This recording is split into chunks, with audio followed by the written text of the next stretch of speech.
yeah, I am here. Ladies, gents, teddy bears. How we doing? Ladies, gents and teddy bears, welcome to the Ted Coningsby channel, live here at Ted's home, RAF Coningsby. And we've got a new recruit, I think, in the RAF Typhoon display team. And congratulations to the Royal Air Force Typhoon display team for achieving their PDA.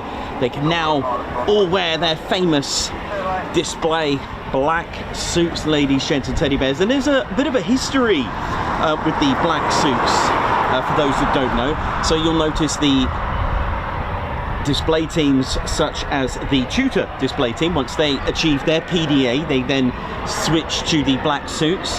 The Chinook demo teams, or the full demo teams, will also wear the black display suits. In fact, most of them wear, with the exception, of course, of the Red Arrows. Of course, they wear red, of course, once they pass their PDA. So the Red Arrows will only wear their red display suits once they have achieved their public display authority. And it's pretty much all owed to 1947. We need to go back to RAF Odeon, because de Havilland Vampires took to the skies, and these aircraft and this aerobatics team were the first jet aircraft to be used in a fast jet display team. And these came from RAF Odeon, and the teams flew the Vampire, and 72 Squadron flew in a team of 7, and it was 54 Squadron that started using smoke trails, and finally Gloucester Meteor. Now the display teams were called, that's right, the Black Knights, famous for wearing their black display suits.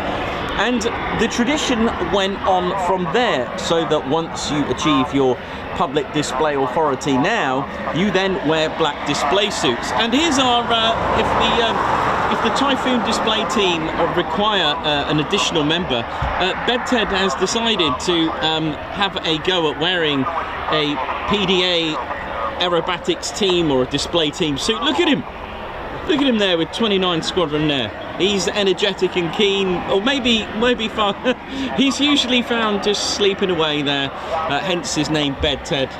And the funny thing is with BedTed is that I think if they need someone to deal with hospitality, I'm sure BedTed can probably find the right sort of accommodation to get a good night's sleep. So if they need a, you know, like a, hospitality manager, I'm sure BedTed can find the right place to have us. BedTed, you right, mate? He's gone to sleep. Now off you go, mate. You go and count typhoons. Hey. Hello. Hello. You all right there? Yeah. My granddaughter wanted to say hello to you, and I went, I can't, it's filming, so she's watching.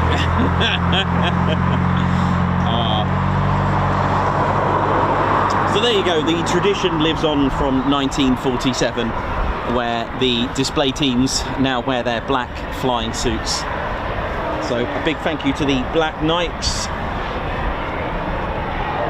BedTed, do you want to go back, mate? He's going back to bed.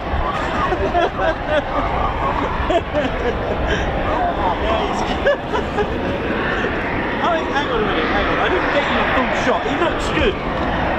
He looks really good. Hang on a minute. Sorry, let me just show you this. I mean, he looks brilliant. Look at him. He looks pucker, doesn't he? Looks sorted. Even got his little pockets. You can put some salmon in there, tins of salmon. Little pocket up there for for for signing autographs. He's sleep spooning, sleep spotting. There we go.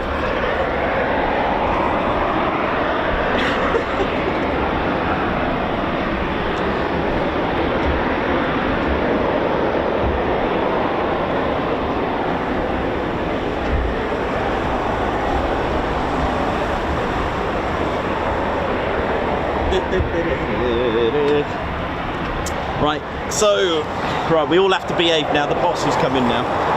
Squadron leader Ted Coningsby's making his way. And we haven't found a display suit small enough for Ted. Kind of a bit like the same problem with Tom Cruise, but he is the same height. He is. This is Squadron Leader Ted Coningsby on the controls. Here he is.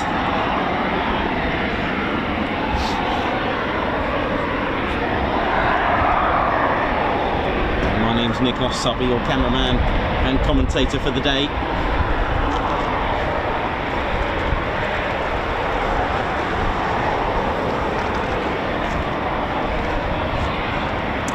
So far it's a sunny day. Now I have got plans to bail at some point, about 1300 local today.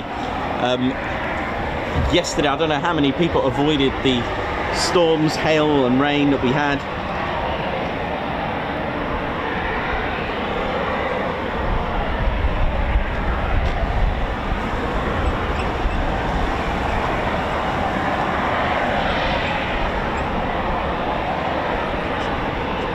Welcome to the show, ladies, gents, teddy bears. Welcome to the home of the Typhoon FGR4, with about a handful of T3 Typhoons as well that are here as well. Welcome to the show with our two display teams as well. There are in fact two display teams here. There's the Battle of Britain Memorial Flight, and we've also got the, of course, the Royal Air Force Typhoon display team as well. Amongst that, we've also got 5 Typhoon squadrons with so much history. We can probably make a full show for just each and every one of them. On our screens right now, we'll start with the with these 4 here. 41 Squadrons, Seek and Destroy. They are our test and evaluation squadron. So if you've got the latest and greatest new software, ordnance, goodies, then you give it to 41 Squadron. If you want to try out what it's like to take off from a taxiway, you give it to 41 Squadron. If you want to try out new weapons, give it to 41 Squadron. 41 Squadron basically, literally test and evaluate any latest and greatest software and anything else to do with the Typhoon. There is an F-35B version for the Royal Air Force, number 17. They're based at Edwards Air Force Base in America.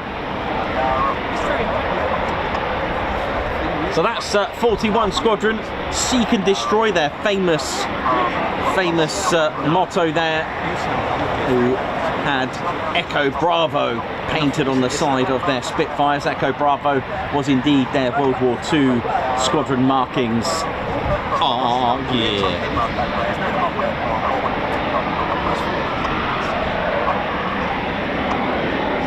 And you'll notice the St. Omer cross. Let's have a little close-up of 41 Squadron markings. There we go, there's a little close-up there. So the pilot, look at that, a brilliant example of a pilot doing external checks. So this is quite good, look. Checking the pylons. So this is quite a good example. This is really cool actually, you get to see, I know I missed most of it, but the pilot will check the foreplanes, check everything, underneath, landing gear. What a wonderful thing to see. And 41 Squadron, they are one of the 2 squadrons here that favour the Roman numerals for their squadron numbers. That's right, XL1. There's no significance, it didn't mean anything, it's just a tradition. Even the choice of having Latin or French or other languages for the motto.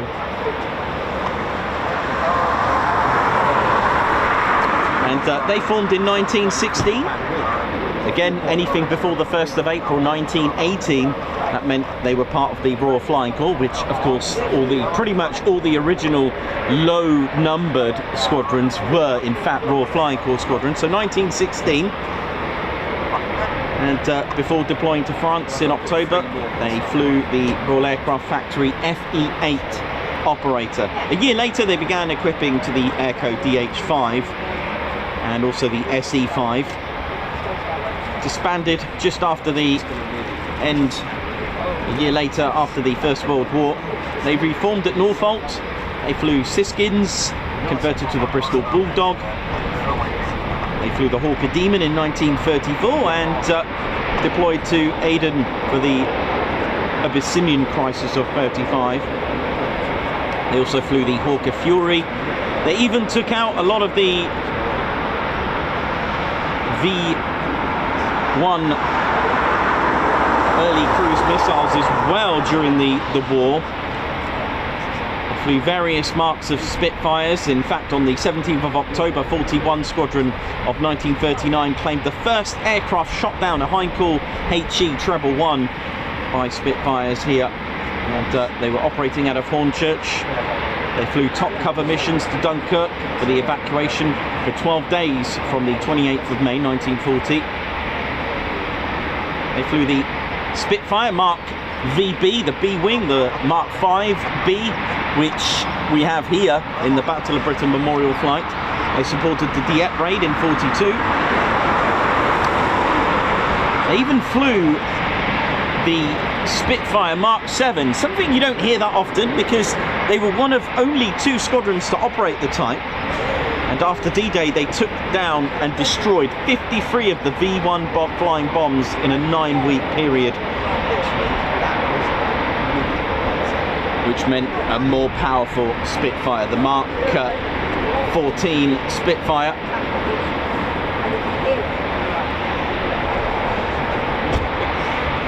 They've flown various aircraft through their time, but they even reformed and equipped with the Bloodhound Mark II surface-to-air missile. They even put away their flying boots as well. They flew Phantoms, Jaguars. They were even here with the Harrier as well, believe it or not. They took part in Operation Talik in Iraq, flying the Jaguar GR3. 2006 scheduled to disband in April 41, instead became a 41 Reserve Squadron as the new Fast Jet Weapons Operational Evaluation Unit, and it was here that they were operating the Harrier GR9 and also the Tornado GR4 and F3. By 2013 they were designated as 41 Reserve Test and Evaluation Squadron, and the unit took its first Typhoon on strength. So they've been operating that since 2013, and here they are today, about to give it some.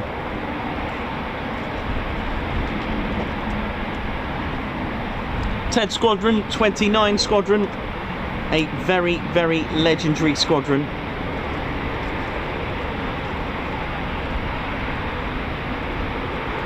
Because they formed in 1915, 29 Squadron, which is the operational conversion unit. They're the ones that teach everyone and get them qualified on the Typhoon.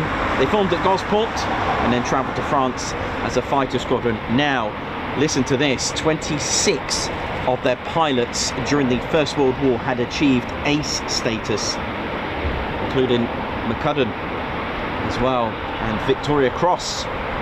Also, when they were a night fighter squadron in 1940 and 43, they even had Guy Gibson operating with them, and he managed to get 4 aerial victories as a night fighter for 29 Squadron, which were indeed a fighter squadron. In 1987 they became the first operational squadron to be equipped with the Tornado F3 as well, and in 2003 they were the second squadron to receive the Typhoon. The first was indeed number 17. They arrived on the 19th of May 2005 here at Coningsby with the Typhoon.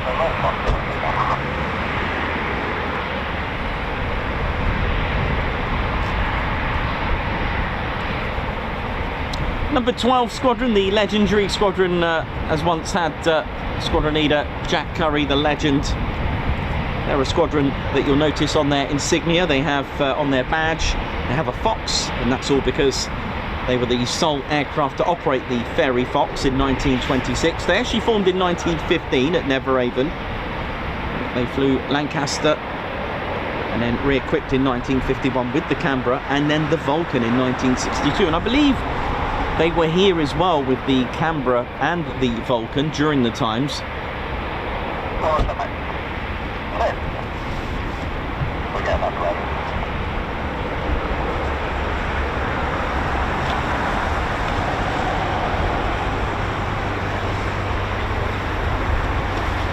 So a big shout out to everyone at RAF Coningsby. And 12 Squadron today are a joint Qatari Emiri Air Force and Royal Air Force Squadron. They stood up in 2018, and in 2020 they arrived here at Coningsby to operate the Typhoon. Next up we got 2 very, very historic squadrons, and I say that they do, like with all of them, they are all very historic. But number 3 fighter is the oldest squadron here. In fact, before the establishment of the Royal Flying Corps. I know, 1911 they formed at Lark Hill by Stonehenge. I know, Stonehenge, right? Which is, they got a strong connection with Stonehenge, being at Lark Hill. And mythology. In fact, they formed at Lark Hill as number 2 aeroplane company, the Air Battalion Royal Engineers, so part of the army. And in 1912 they were renamed to number 3 Squadron of the Royal Flying Corps. Now, they are known to have flown the very first aircraft heavier than air, and that's why they have the squadron mascot, which is a cockatrice. It looks like a chucken and it looks like a dragon, but it's got a bit of Medusa attached to it. And the reasons for having that, being known as being the first to fly heavier than air aircraft, because there was lighter than air, you know, flight has been around for a long time using balloons and such and kites, but aviation, as we say, it's a terminology where it's manned and powered at the same time. So there we go, it's a controlled flight. So the cockatrice is a creature in mythology, believed to be the first creature in mythology to fly. Now, I've always said this, I've always said that Pegasus would definitely have something to say about that, because in Greek mythology, well, there's quite a lot of flying creatures, but one of the powers of the cockatrice is to turn its victims into stone. I know, a chucken that looks like a wyvern dragon thing. I know. And you know what? Pegasus tried to take the cockatrice to court, but there were no witnesses remaining for the prosecution, because the witnesses were all turned to stone. So Pegasus got quite upset about that. I know a lot of my friends in the past who I've met are quite into equestrian and horses and things and such. And they were like, oh, flying horses, oh, I wish they were flying. I'm like, no, seen the mess seagulls make. Can you imagine flying horses? Goodness me. You've been eating a lot stronger than an umbrella than that, mate. But anyway, so there you go. That's the link with the cockatrice. And if you look at any sort of squadron patches and things, it looks like a Roman numeral number 3, but it isn't. It is, but it isn't. It's a play on Stonehenge. It's basically a part of Stonehenge with the monolith and the cockatrice sat on top of it. So lovely. I love things like that. I love little twists like that. So that's pretty cool. So yeah, they moved to Coningsby as a frontline combat-ready squadron in 2006. They've flown various aircraft such as the Hurricane, Javelin, FAW4, the Harrier GR1, GR3, GR5, sorry, Mark 3, GR5, sorry. And also, we've got number 11 Fighter Squadron. Now, they're the world's oldest dedicated fighter squadron. So, again, quite historic, 1915, formed at Neverhaven, and they've retained that brackets F for fighter since 1915. They've even flew the Venom FB1 together with number 5 AC Squadron, that they became the last squadron to operate the Lightning in 1988, and they stood up here in 2007. So lots of history to talk about and go on all day. Another thing to mention, 41 Squadron, if I remember correctly, they also flew the de Havilland Hornet, which is a single-seater de Havilland Mosquito, which is pretty cool.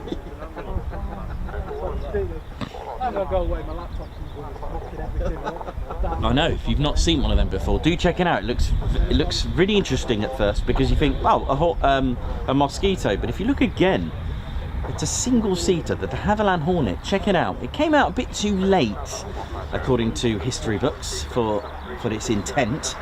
It was a little bit smaller, faster, and designated as a fighter.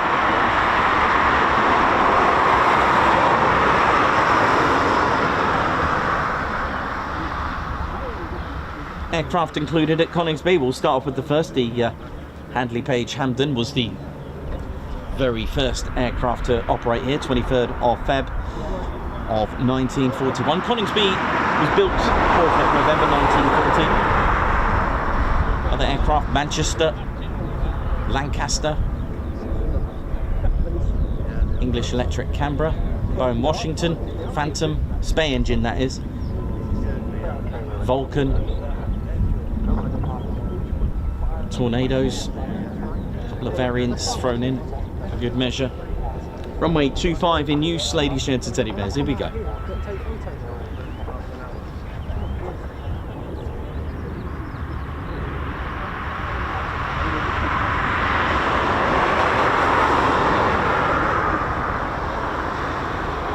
Yeah, if you're not familiar, do check it out later tonight. The de Havilland Hornet, used and planned for missions over the Southeast Asia, that area, Burma, Malay, Malay, all around there. That was the mission for it. That's what it was built for.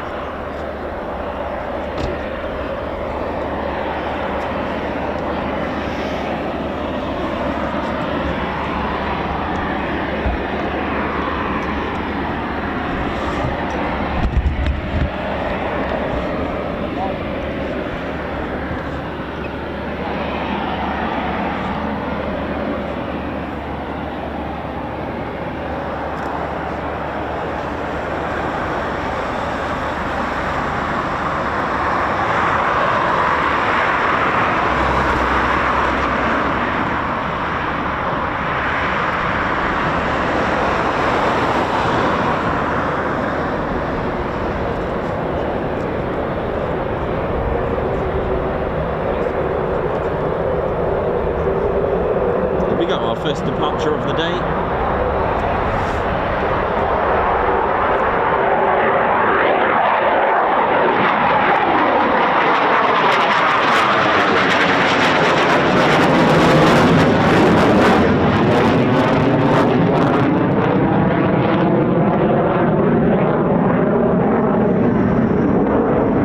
Nice bit of blue sky there.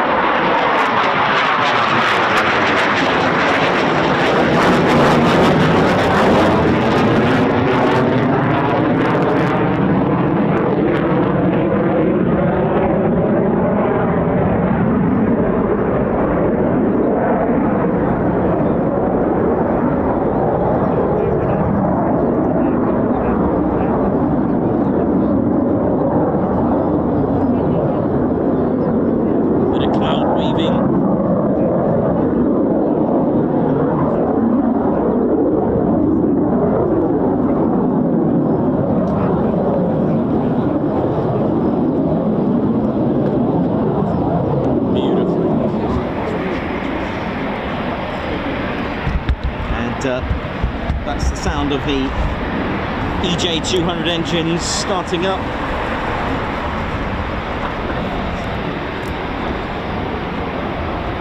Wonderful engine, providing just over 20,000 pounds of thrust with reheat.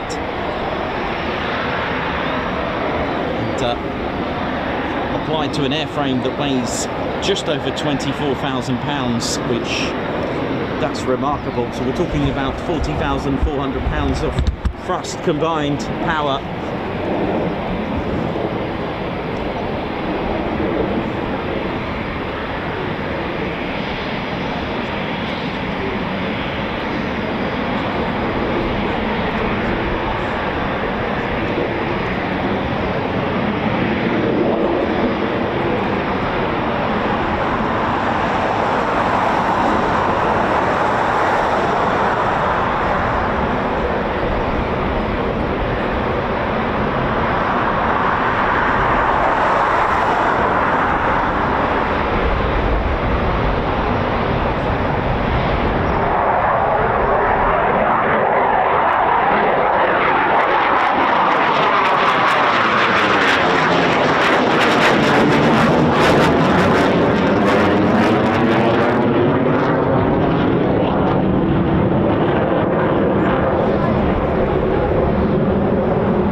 that's right. Drop tanks, they're called that because you do, and there are occasions where you do drop them, especially in aerial combat. If you are engaged in an aerial battle, you will need to eject them.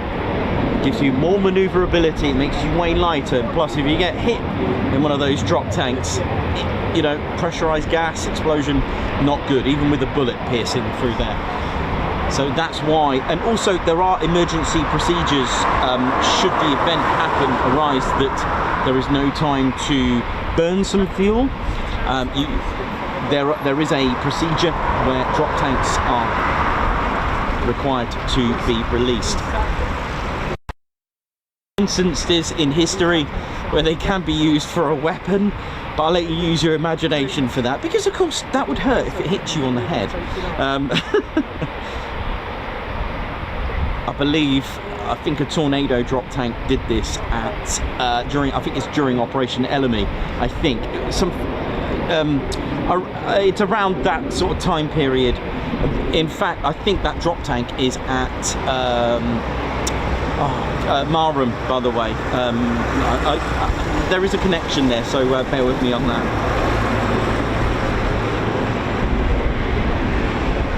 And of course, if you are engaged into surface-to-air missile attacks, again, you will need to drop and release your drop tanks as well.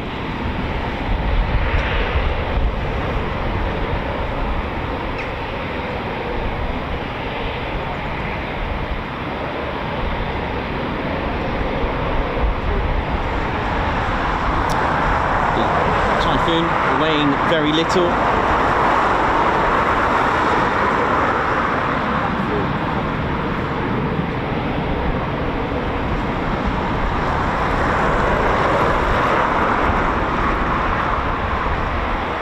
Additional drop tanks which can store up to 3.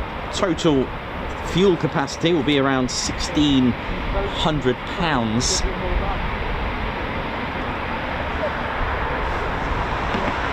Typhoon's thrust to weight 1.2 to 1. Brakes release to take off 50 degree, 60 degree into a vertical climb is just 8 seconds. Brakes off to supersonic is just under 30 seconds, by the way, no more. Typhoon can go Mach 2.0, and it can also super cruise around 1.2 Mach. G limits +9 and -3. Service ceiling 55,000. I would imagine it can probably go higher, but one, you'll need a spacesuit. 2, you will probably claim 55,000 to keep the insurance down. Just kidding. A little long-term joke I have with someone.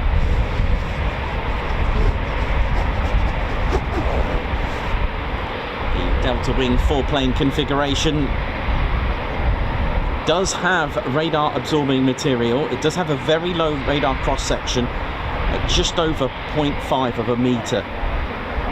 It's not a stealth aircraft, it's not a fourth generation fighter jet, it's not a 5th, but it's a 4.5. It does have fly-by-wire as well.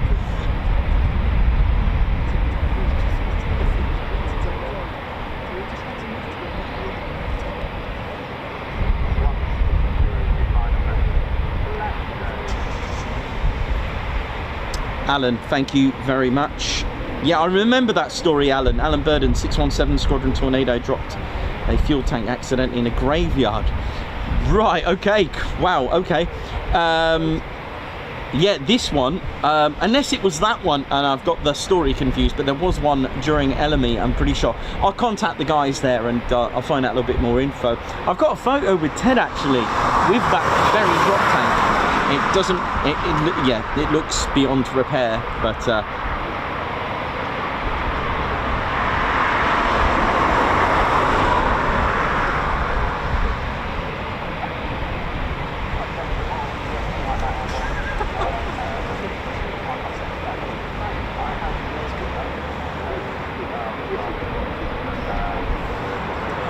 tell you what, I've been chatting to a few pilots lately, and some really amazing info.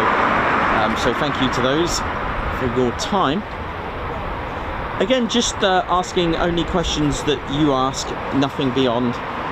just some interesting facts more about the drop tank and how they're used, what for, when to eject them. So from aerial combat, when you're doing even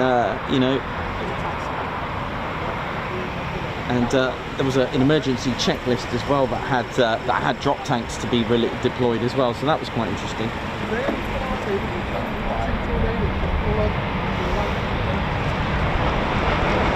So a very warm welcome to all of you. We've got Hayden, Fuel Dieter, Remco, Captain A, Silver Trig, JPG, Captain A, Aspen, Aryan, Margot, Davey.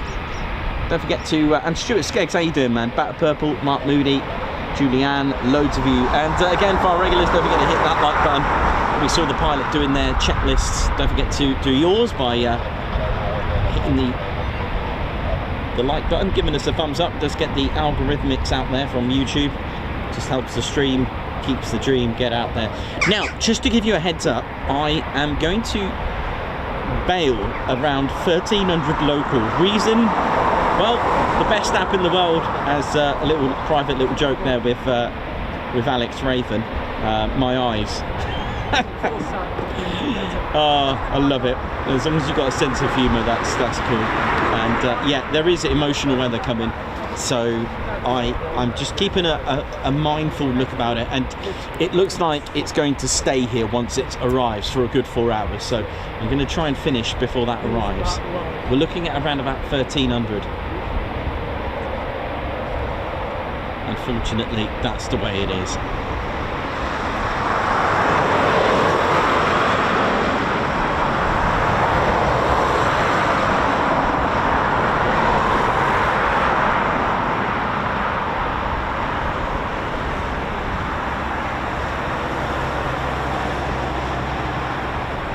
If I can pack up just before it arrives, that would be amazing.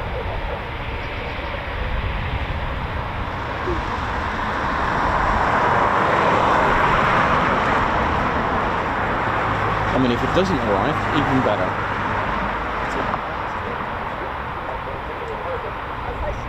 Yeah, I think 1 o'clock is a safe bet. I know, I've got to plan these things, you know, unfortunately. It's what if it was a shower and it passes by, that's fine, not a problem. But this is staying here, according to this, according to the apps that I've got.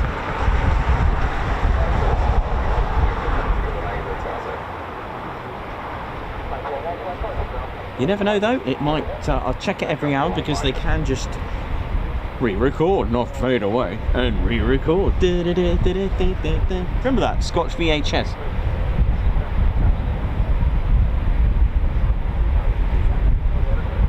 Babsar, good to see you on here as well.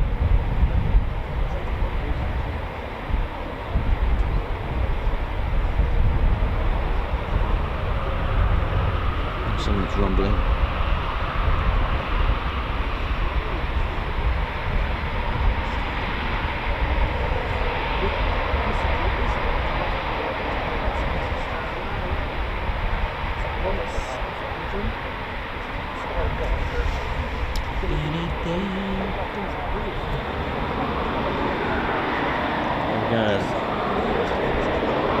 Squadron there now.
So a big shout out to the personnel at RAF Coningsby. How we all doing? Hope you're well.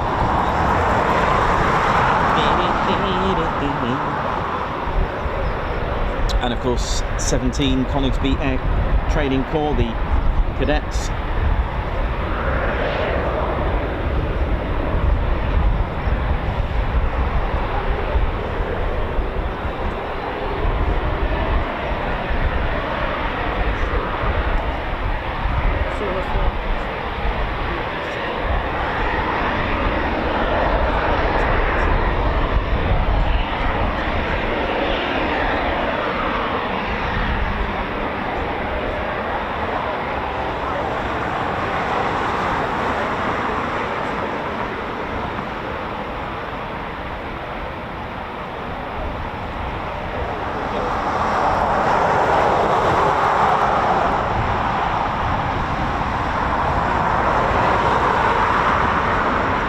For those that are new, no one knows the departures, the schedules. You just turn up.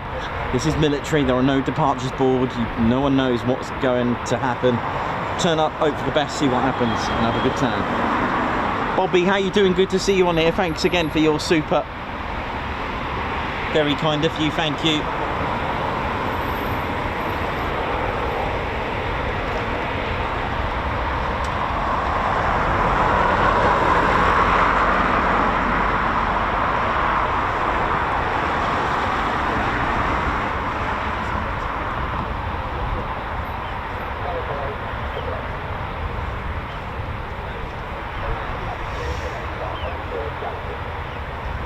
I mean, we can hope. There is a NOTAM, but we can hope.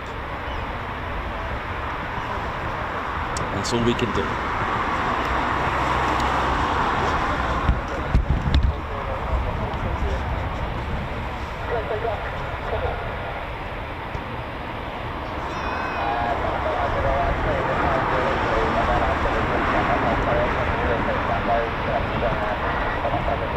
Here we go. Landing lights to apparently scare the birds away.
show. Ted Coningsby channel live here at Ted's home, RAF Coningsby. Here we go.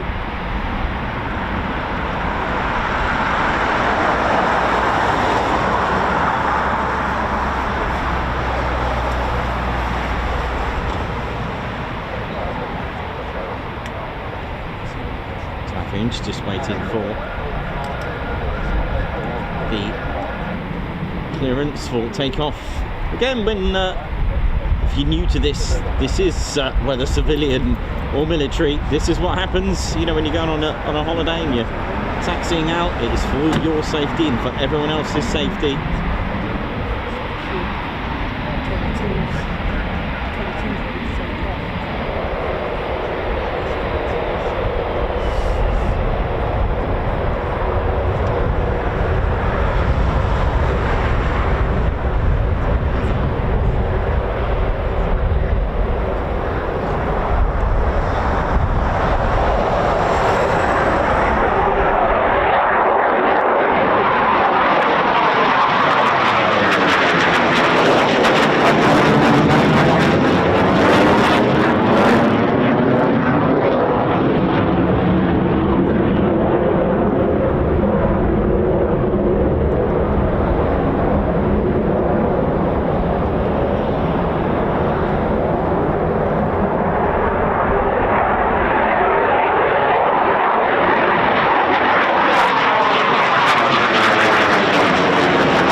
Started to deteriorate a little bit already, but hope we'll get to. Well, you can probably tell that it's gone a bit dark, hasn't it?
Yeah, it's got a little bit of a bitter feel out here, but there should be some nice bluffage going on. So it's two canopies up there. Let's have a look. 1, 2, and I think we've got another one. Got another canopy. It wasn't to my left here, sorry, down there. Morning, Ted. Morning, you all right? Not bad, mate. Yeah, good, thank you. Yeah, very well, thank you.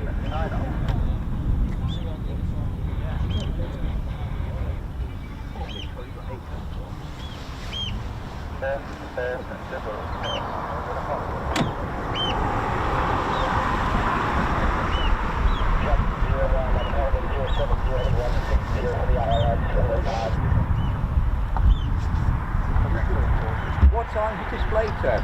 I don't know. I don't know if there is going to be one. Yeah.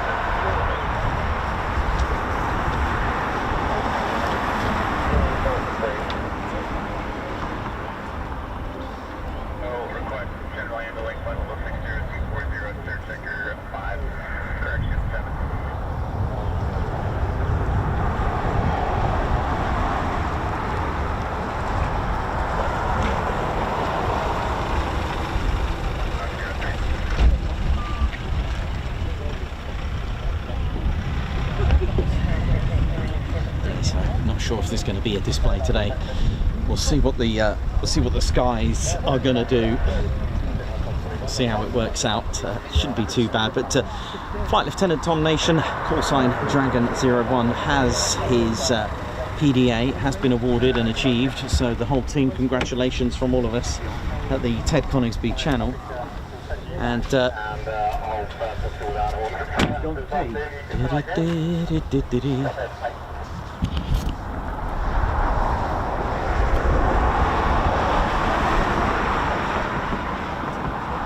yeah, so the displays, the practice displays are still on. Of course, you still need to, the work isn't over. You've got the air shows to do, and you need a PDA. For those that are new, you need a public display authorization to be able to do that. Okay, it's like an insurance and authority to be able to perform displays at events, air shows and festivals, and what have you, anywhere, and even of course your events around the world, I guess.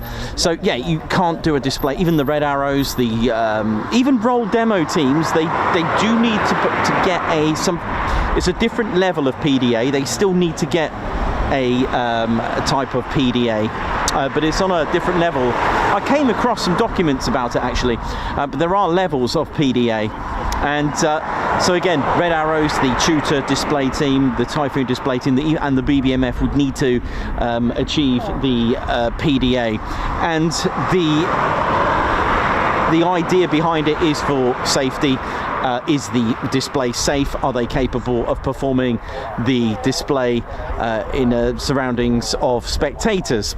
Now, to do that, you need a PDA. Now, once you've got your PDA, you still need to perform, whether a practice or the real thing, a display no excess of 10 days or more. If you go more than 10 days without a form of display, whether be practice or a real thing, then you will lose your PDA. And I don't know what happens after that. You probably need to reapply, which I don't know the logistics and the complications of that, but you will no longer be eligible to display.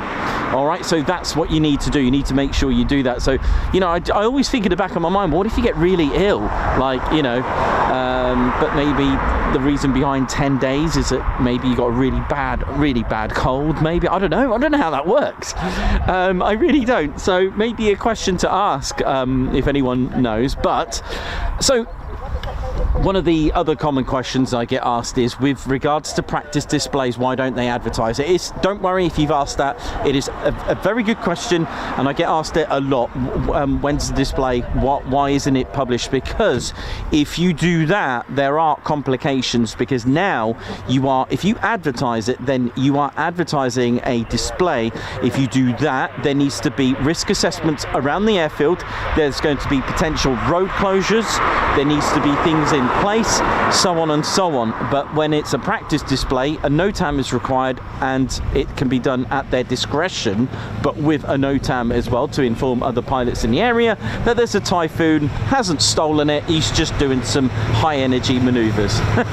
All right, so that's the reasons behind why there isn't any And plus, secondly, it's military. But that goes with other aerobatics teams, whether civilian, like privately owned, or military. They cannot, you know, I guess with Sally B and other display aerobatics teams, whether solo or different types, you can't advertise a display without having all those measures in place. You could do a fly pass. Fly pass are different.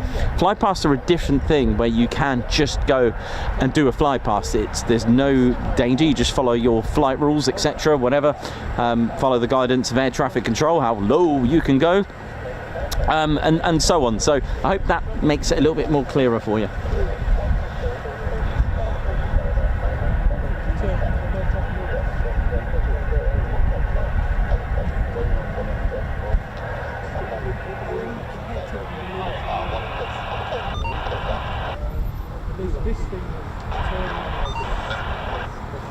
Hi, you alright?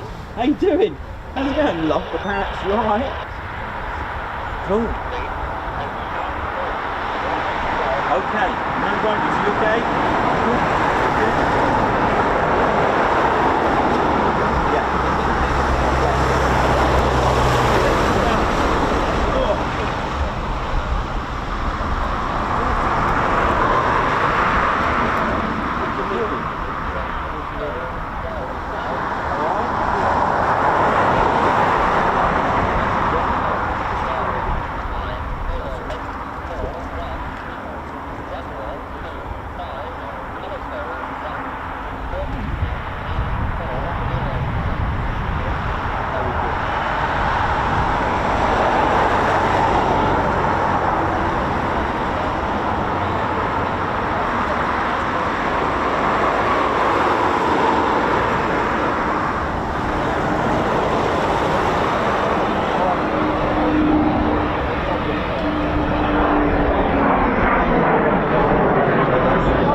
In a bit.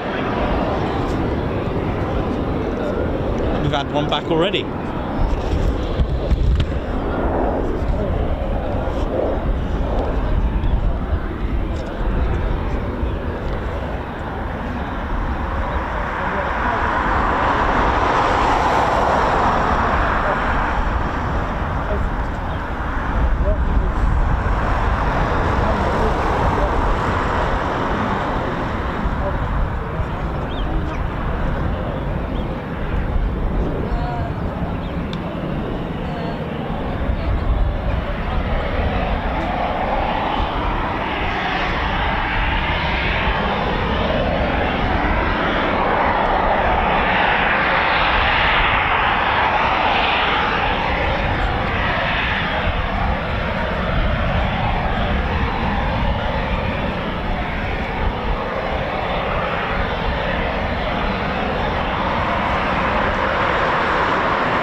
Planes in the downwards position there, causing a bit of drag to slow the aircraft down there now.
Really not looking good, is it? But hey, we're here anyway. We've had a few takeoffs, even if we have to finish a bit earlier than normal. It's really looking pretty dire.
Mate, you alright? How you doing?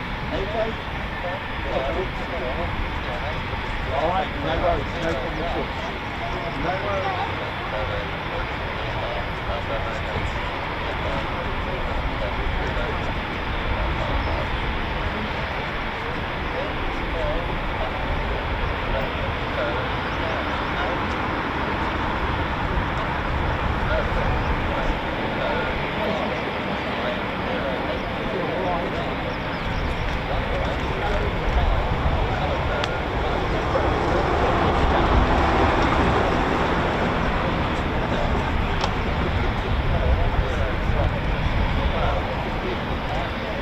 Alright, yeah. Good.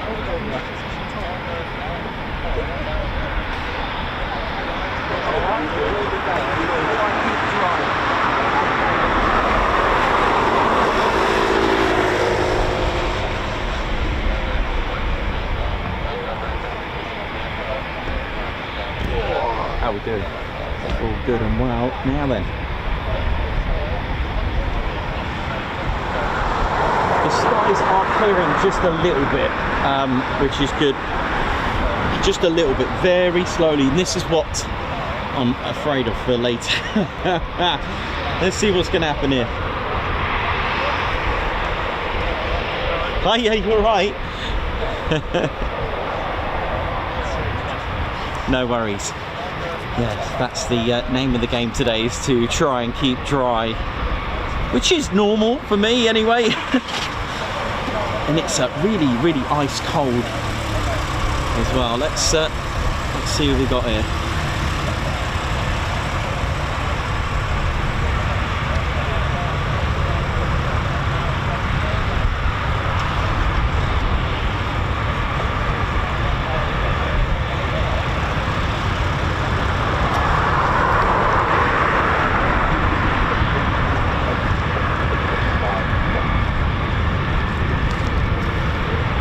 Sounds like an engine run, to be honest, this one. I don't know if we're going to get any practice display today at this rate, but we can hope.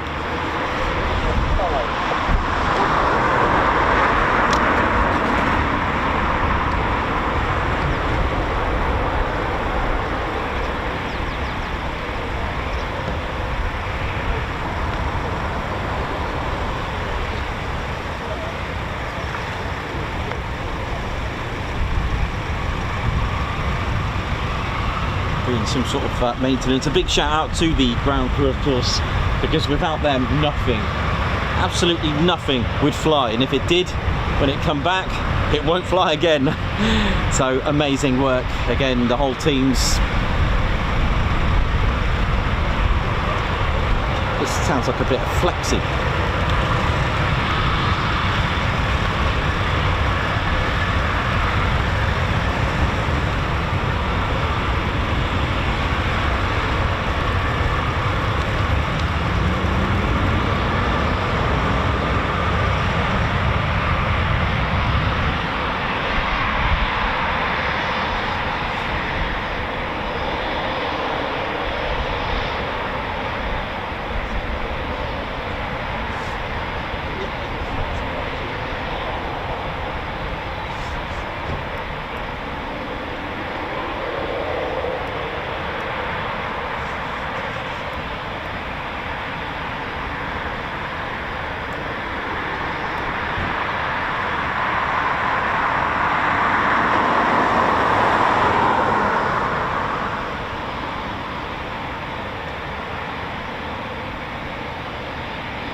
Yeah, this looks like an engine test.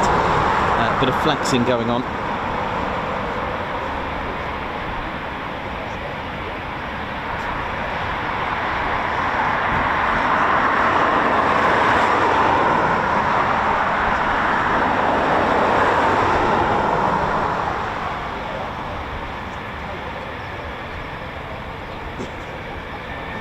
Yeah, you've got to look at it in a different way, whether Air Force, Army, Navy, Royal Navy, Royal Marines. When you wave and salute to someone serving, that's got to be the highest feeling of bit of a proud moment, surely. That we do care, we do love what they do, and I think there's a sense of pride there to go with that. I think you know where I'm getting at, but I think that's amazing.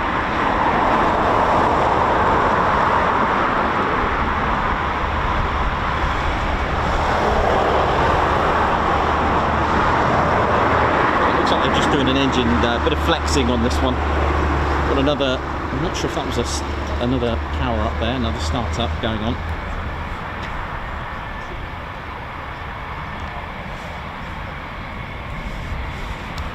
We can only hope.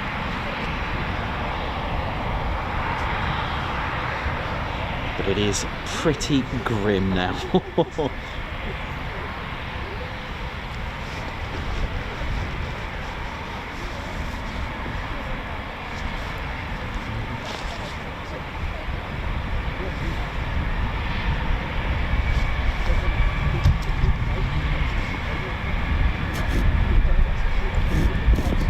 comes the rain.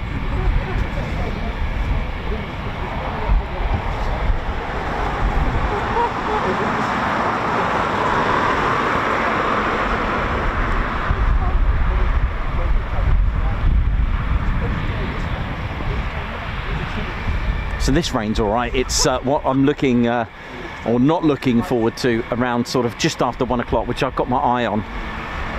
Blue skies are coming very slowly.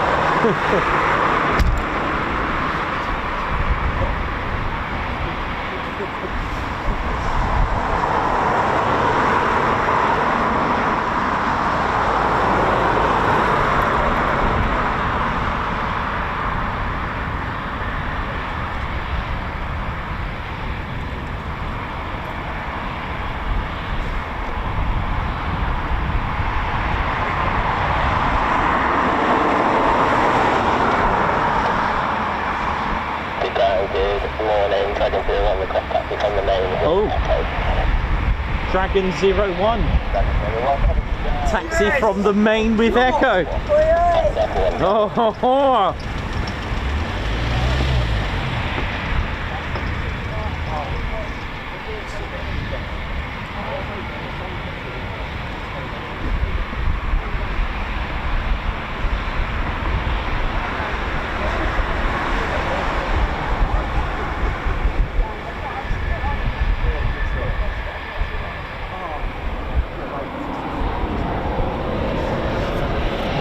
Right, well there we go, and here we go.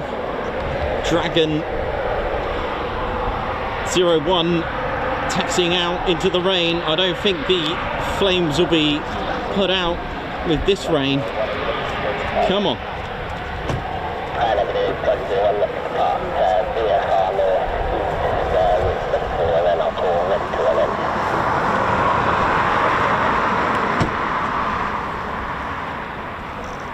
Honestly, in about 15 minutes we will get some blue skies. Just behind me it's very, very divided by the Mordor and Hobbiton at the moment. Just come on, keep going. Come on. Honestly, you won't believe, if I just show you this, it's literally, you know, Mordor, Hobbiton. Mordor, Hobbiton. There we go, just like that. There's the divide, just, you know.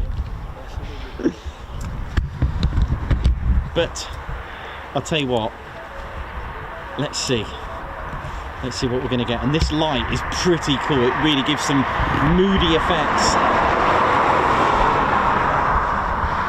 Come on, if I can just nudge, and even just to my left as well, we have got some seriously lovely blue skies. Just, it's taking its time, I must admit, very painfully. I mean, even just here, look, this is absolutely Mother Nature doing its thing. But look at this, look. I think I'm making this up, all right? Look at that. I mean, but it's moving very, very slowly. So maybe he'll delay it just a few minutes to let the Mordor-like weather just move on.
Right, so here we go. Dragon 01 taxiing out. That's Flight Lieutenant Tom Nation, who now has his PDA.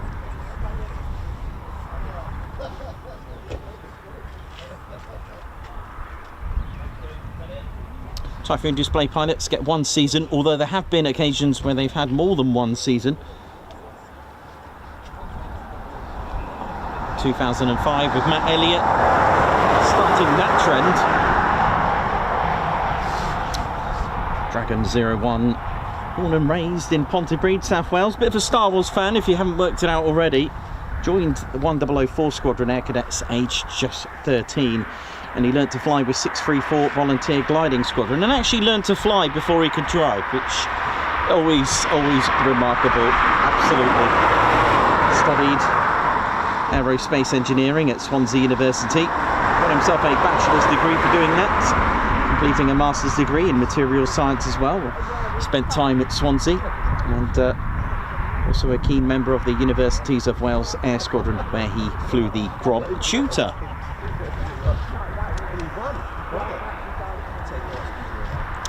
Tom eventually joined the Royal Air Force in 2015, inspired by air shows, of course. And he had a vision to become a fighter pilot, and he kept going, and here he is now. Arrived at 29 to complete his operational conversion unit in 2021. Here we go.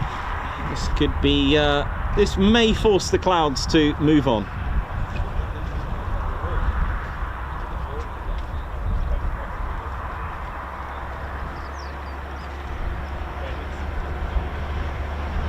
Go on, Tom. Dragon 01, here we go.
There's the Bahamas weather, and then here's Mordor at the moment. So it's, oh, look at that, look how slow it's moved. Come on. I don't know if he can do it, only he can make that decision. Keep a close eye on LESB. Let's see what we're going to get, because he still needs, you know, so for those that don't know, the display is still done at 500 feet. That's the hard deck. It's called minimas, and he is able to do a 100-foot high-speed flat pass and also 300-foot hard deck for a steep turn. So there are some exceptions, but the main display is at 500 feet. But of course, I think you need another 500 feet on top of that. So you need, I'd say, about probably 1,000 feet may be the limit. I can't remember the amount, but it could be 1,000 feet. And if it is stuck at 1,000 feet, then I think it'll be a flat display. But flat displays, don't be disheartened, don't be flattened, because he will actually spend a lot more time in 9G, because it's in a tighter airspace, it's in a tighter tank, shall we call it. So flat displays are actually more physically demanding, because the display is now contained in a smaller airspace. I hope that makes sense. He may run in and just test it out, but it's just moving really slowly. Come on. And if I was going to say, if today, if now is a problem, then it's certainly going to be a problem around 2ish.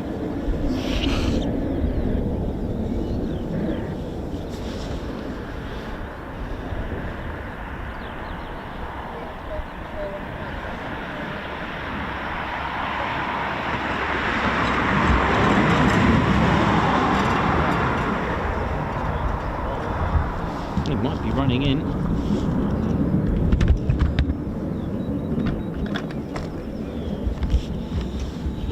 Yeah, I think he is.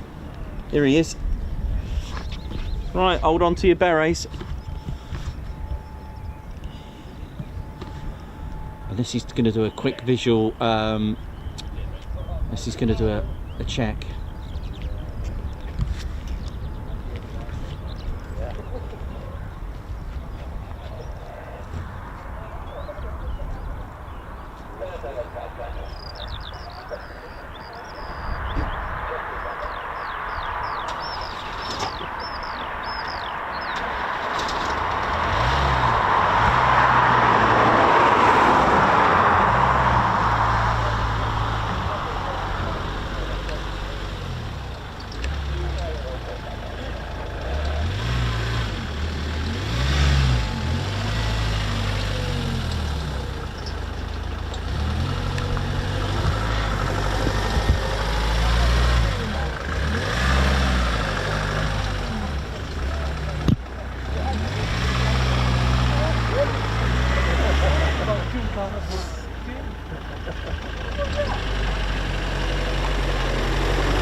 Here we go.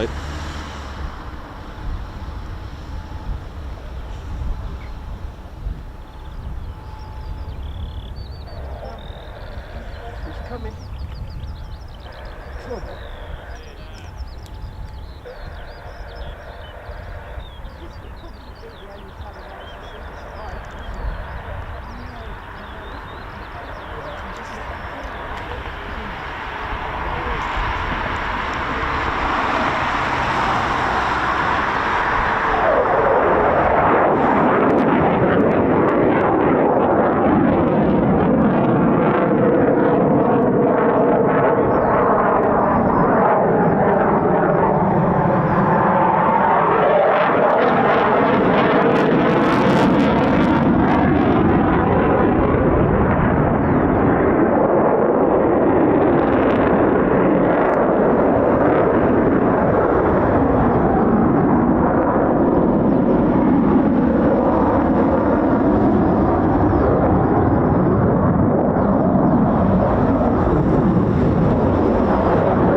don't know if you noticed, but when you run in for the display, it took a good 4 or 5 seconds for the sound to arrive here.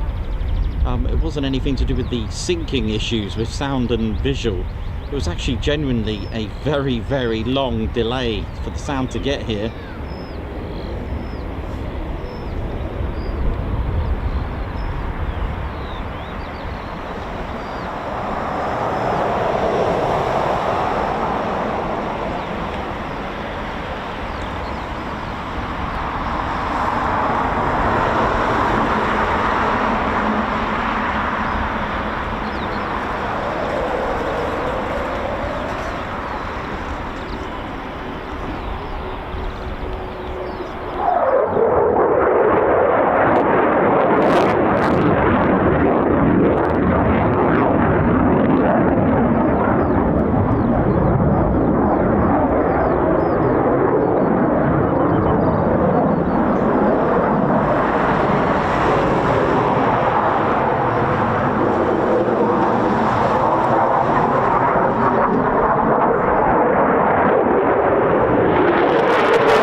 Dragon coming up.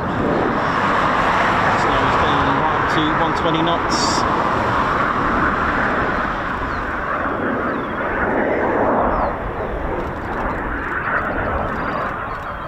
The high alpha.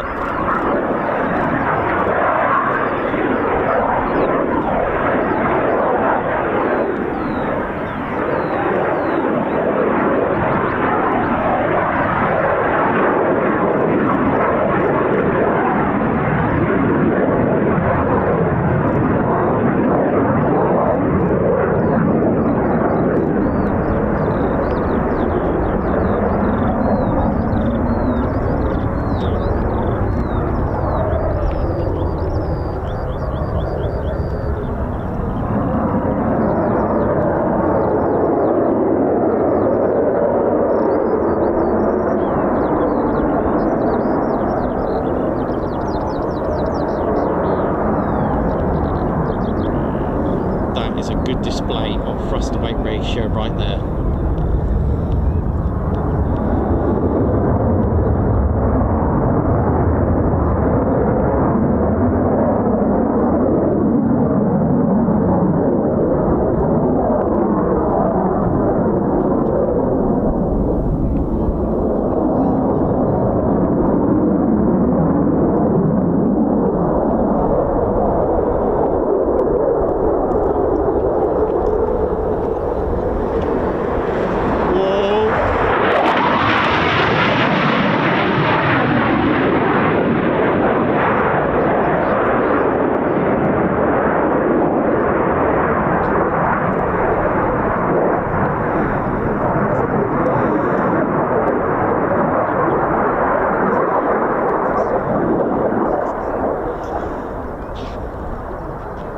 Send it.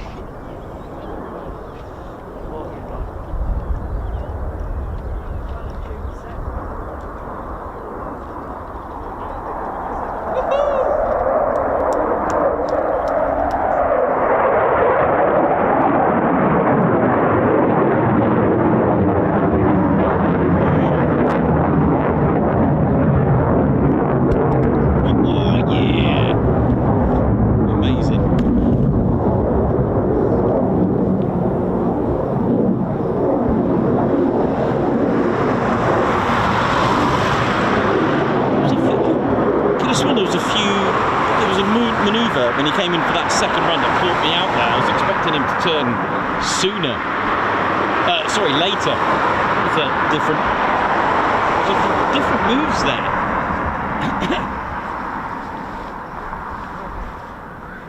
Or at least put together.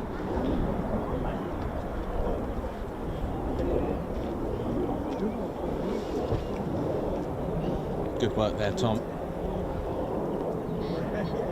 And that was Dragon 01, ladies, gents, and teddy bears.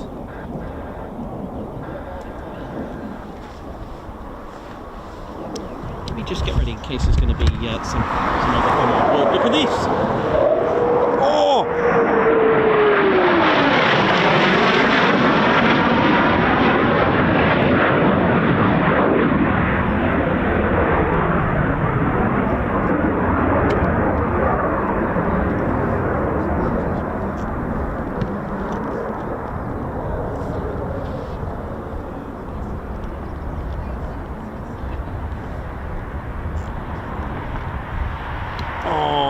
We got the fake landing, but I can't see it.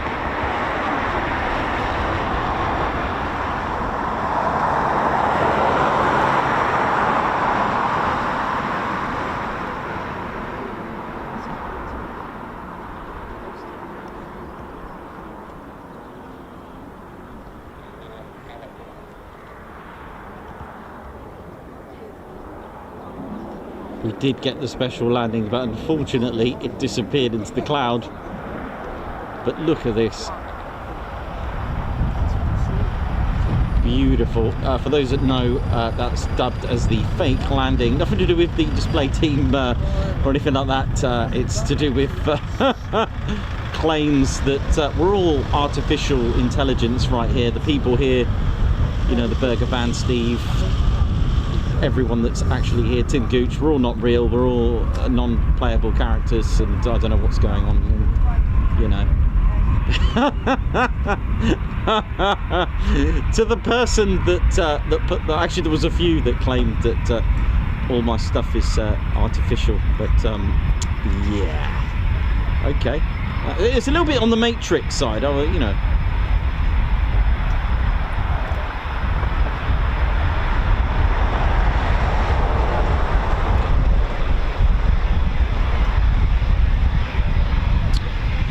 So that was Dragon 01 there. Practice complete.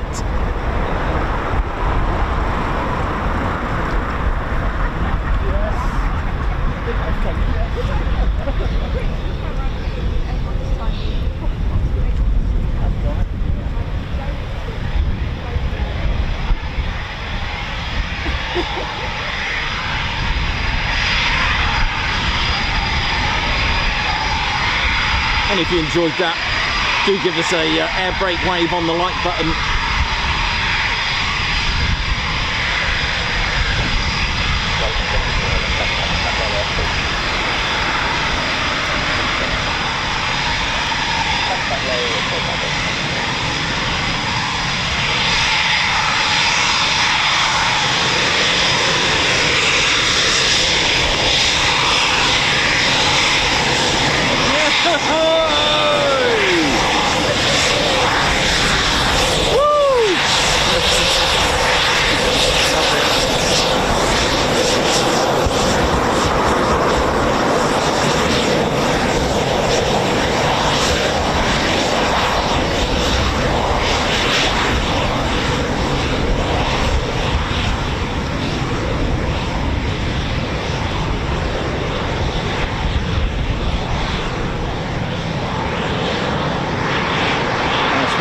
Well done.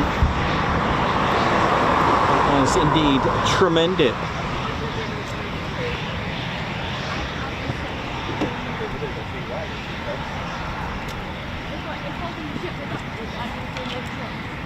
Stuart Scales Models, glad you enjoyed that. Glad you all enjoyed that. Susan Bloy, Julianne, Chris White, Jan Clark, Davey, Jenny B, Remco de Vray, Dieter, Bobby, Captain A. Aspen, what up? How you all doing? Hope you're all feeling well. We, Stevie Boy, LC, Davey, Dr. Soda, Hank Verhuel. Hope you all enjoyed that. Lots of you on the chats now. I just literally had a quick skim through there, see what's going on. So I'm not always on the chat room.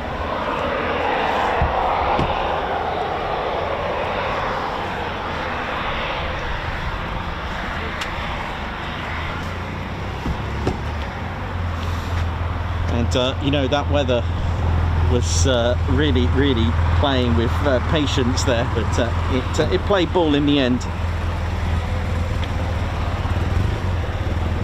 Stewie Park, glad you enjoyed. Let's have a look what we got on there. Argan. Brian Frank says, wow, that was fantastic. Mark Keynes, best way to spend the morning. Absolutely. Dieter, Mark Keynes, how you doing anyway? You good? Alex Raven, you enjoyed. Right, see ya. So that's what we've got to look forward to. And yeah, you may have noticed there was a, well, the Jet 317 did have Tom Nation, Flight Lieutenant Tom Nation. It's very, what's the word I'm looking for? As a percentage, it's not rare because, you know, it's not that common for a pilot to sit in the same aircraft with their name on it, regardless whether it's the display aircraft. So a lot of the jets have names on them. The pilot isn't always the one that flies it that's got the name written on there. It's just an honour to have your name. They're not always pilots. There are ground crew that there are engineers that have their names on there. It's an honour to have the name on there. So it's not always the pilot that flies the jet that's got their name written on it. It's just the way it is.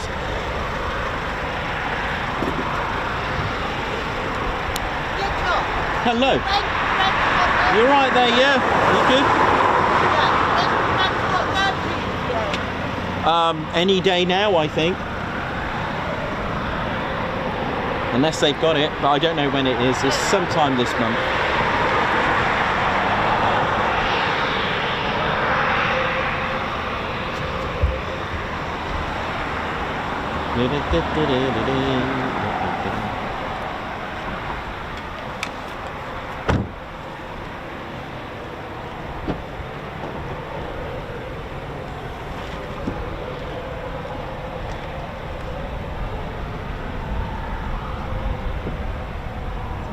Another job well done there.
So again, a big shout out to the Typhoon display team, the management team,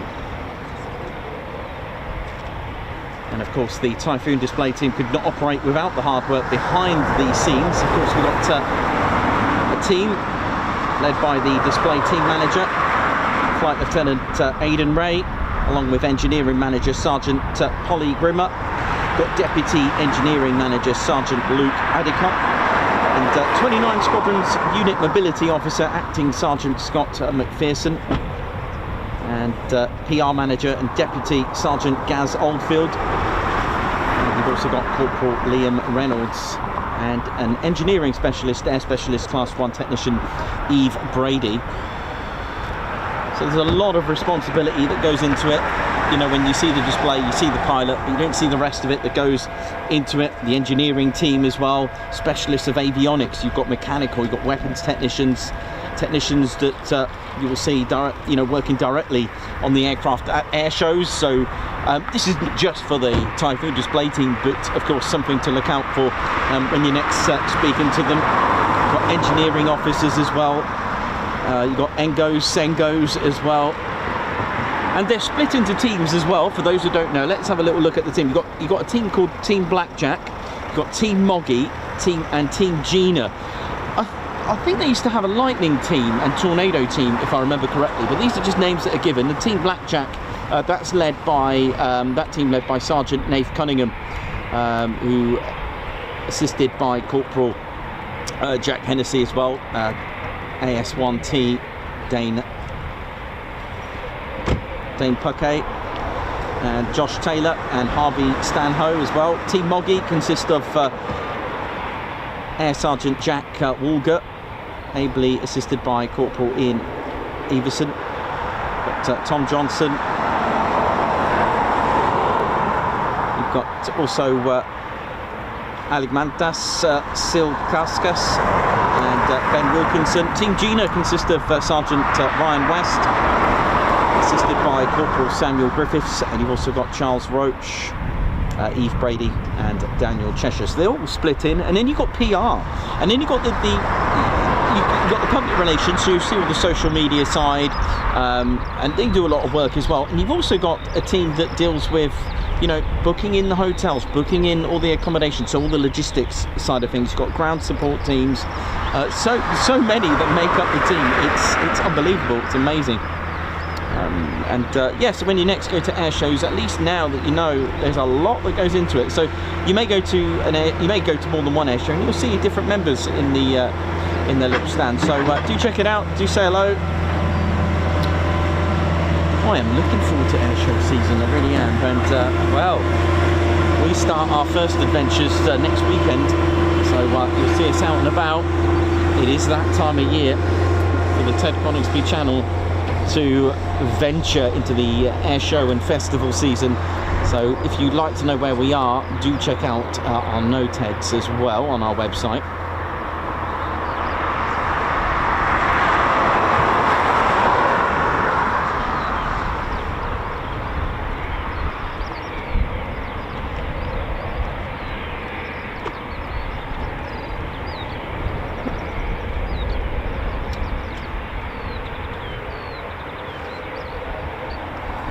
And then you got a latest recruitment today that we featured on the show, Bed Ted, who's, I don't know what role he plays. I think he's the bedtime manager or something. I don't know, the accommodations manager. Oh man, I'm gonna have to take now Bed Ted to meet the Typhoon display team when we go to air shows.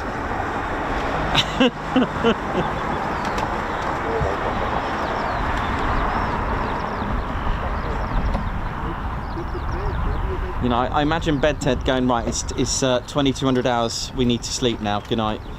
And yeah, so Aww.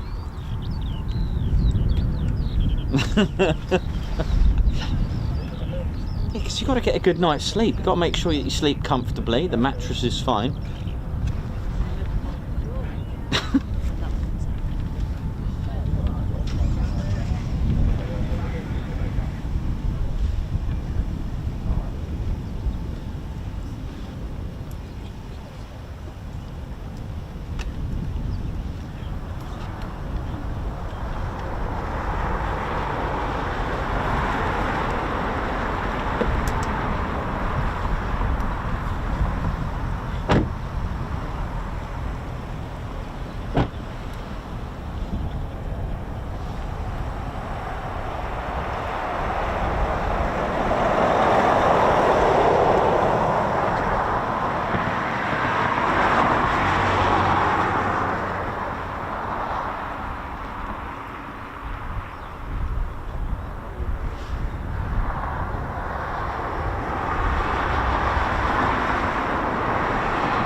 So I've got Typhoons just coming back.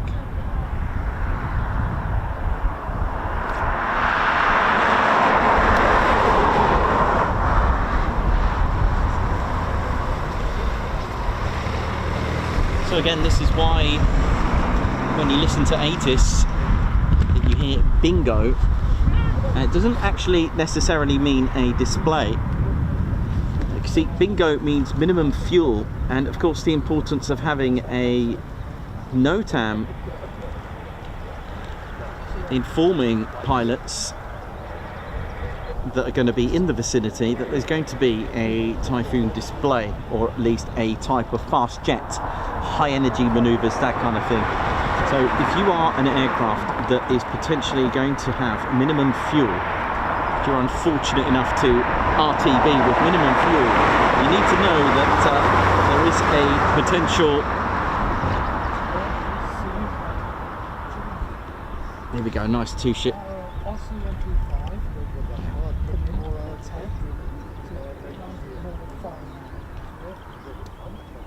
Nice two-ship.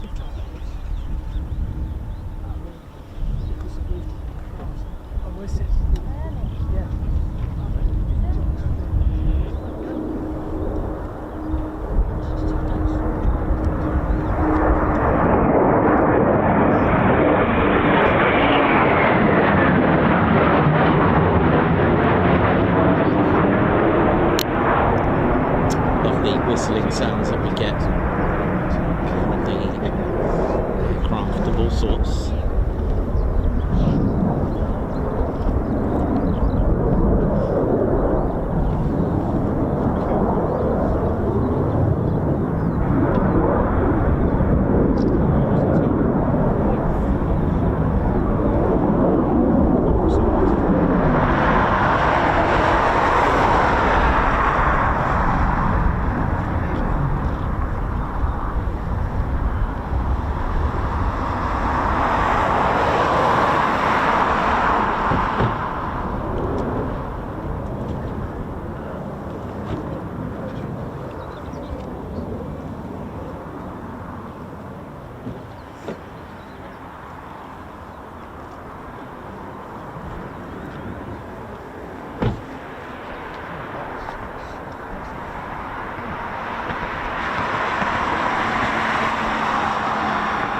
Swirly dirlies, did you just see that? It was beautiful.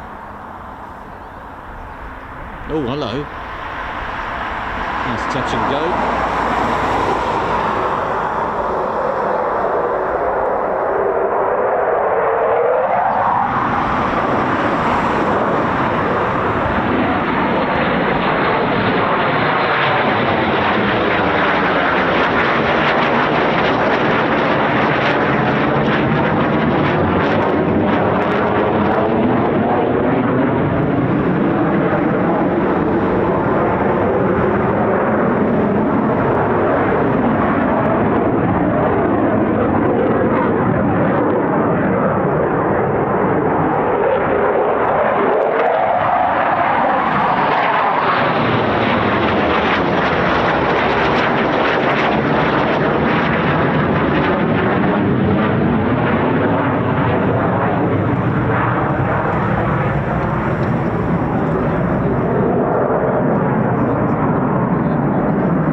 There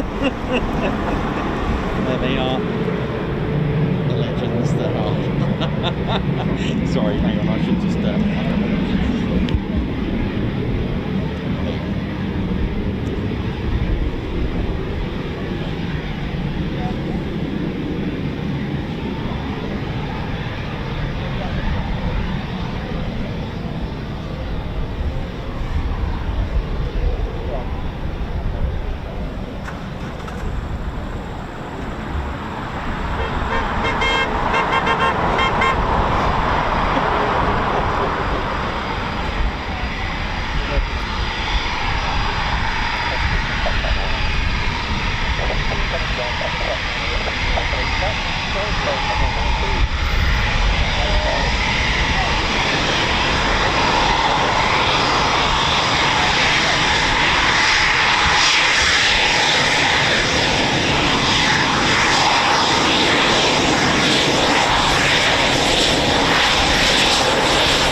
That's the family version Typhoon, just taxiing back. 29 squadron markings there. You can see the refueling probe deployed. That's to be inspected to make sure it hasn't been damaged during air-to-air refueling, because at the end of the day, if you think about it, it is a controlled and a planned collision in many ways, and with many sensors on the refueling probe. I forgot which company make that. I was just trying to find it for you, and I think it was Smiths. Oh, it could be GE. It was Smiths at one point, if I remember correctly. Smiths Aviation that made it, I think. And I think it's GE that actually make the refueling. I think. I can't. That one I got to check. I know Moog. They're quite a big aviation company that manufacture flight control parts and systems. Moog. Safran make the landing gear. They're a French company. Oh, thank you very much. I was just thinking. Oh, you're right there. Thank you very much, man. Thank you for the tea. Wow.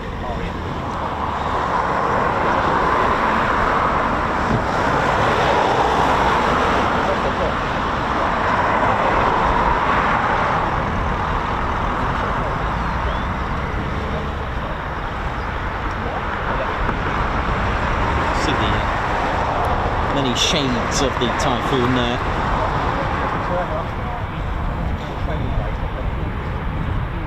Here comes the rain. Not the worst bit yet. It's coming.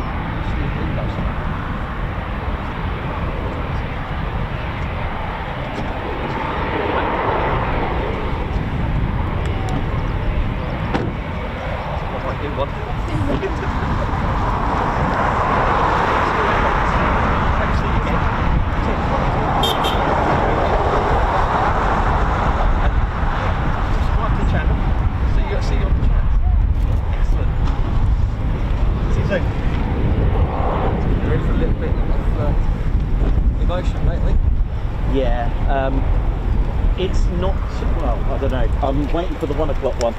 Yeah. Is that hailstones? It is! It's got hailstones, man! I'm failing. You're going to have to fail. It's come a bit quick. We've actually got hailstones. Oh, the joys! Hey, he put... I'll have 2 lumps in my tea.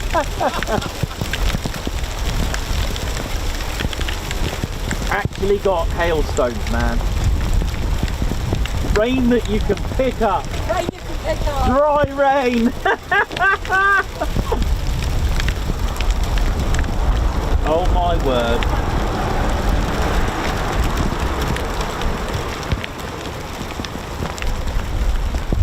Unbelievable. Got hailstones, man.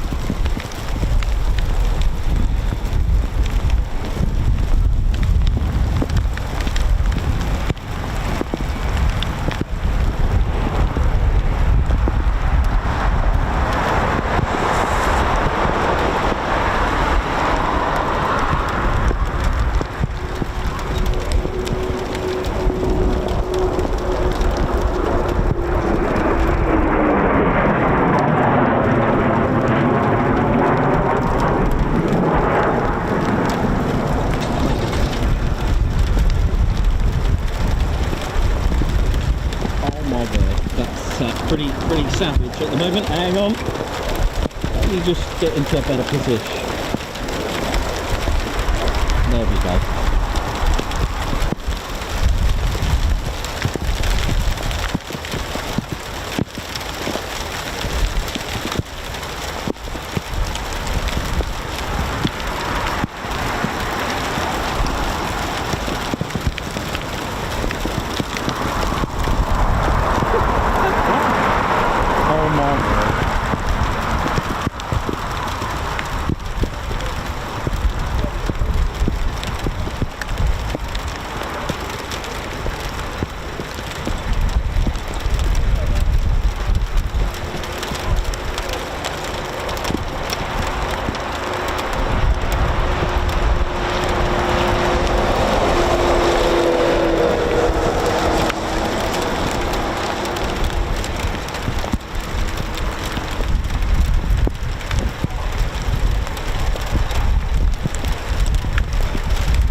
I'm going to film that all the way there, get flashed in the face.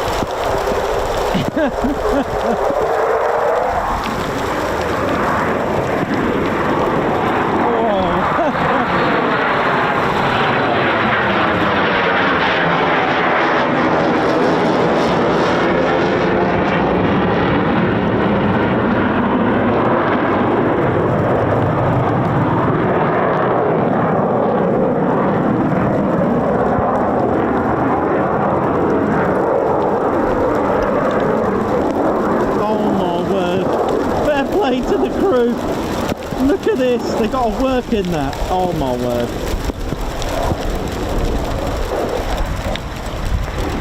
The state of this.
Oh, nice.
And then blue skies.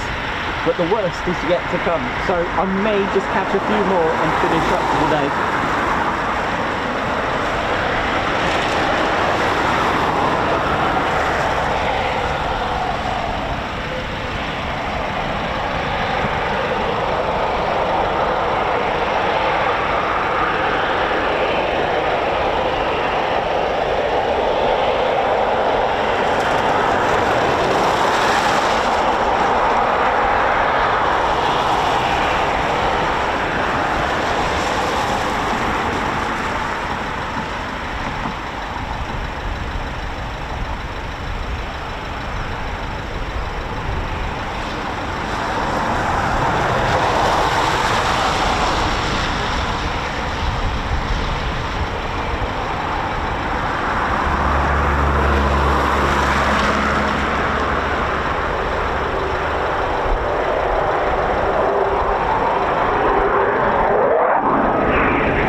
think that's our cue to finish up. There's some emotion coming in a bit later on, so let's get prepared.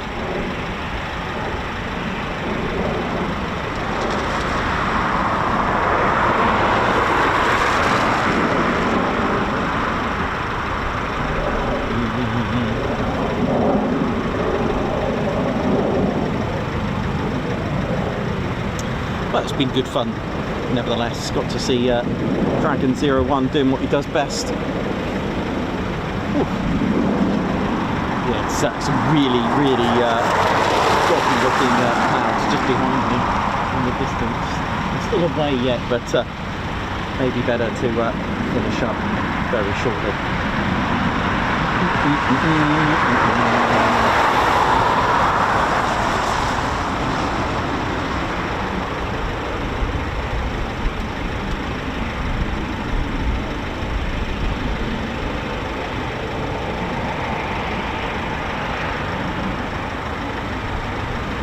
Thanks all of you who've supported me this morning. Thank you very much.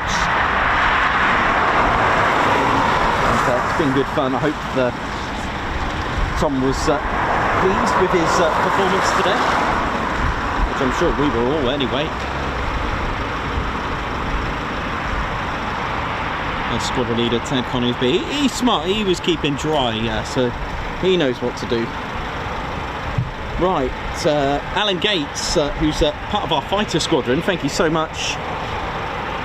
And just celebrating 30 months of membership, a great little channel with lots of planes and TEDs and TEDucation, wonderful. Thank you very much indeed, Guards March to you. Also Margot, thank you very much for the super, a Guards March to you as well. Like button please everyone. Absolutely, just before we finish up, if you can all hit the like button, that will do nicely, thank you. Dawn Hobson, Guards March as well, thank you very much for the super. Alan Burden with 35 months membership. Boy, where did the time go? With us. J. Philip PC 123, thank you very much for your 9 months membership. Fritz celebrating 2 years today. Congratulations on that milestone. A Guards March to you. Silver Trig, wow, 38 months, that is incredible. Oi, always great to see Ted HQ, RAF Coningsby, indeed.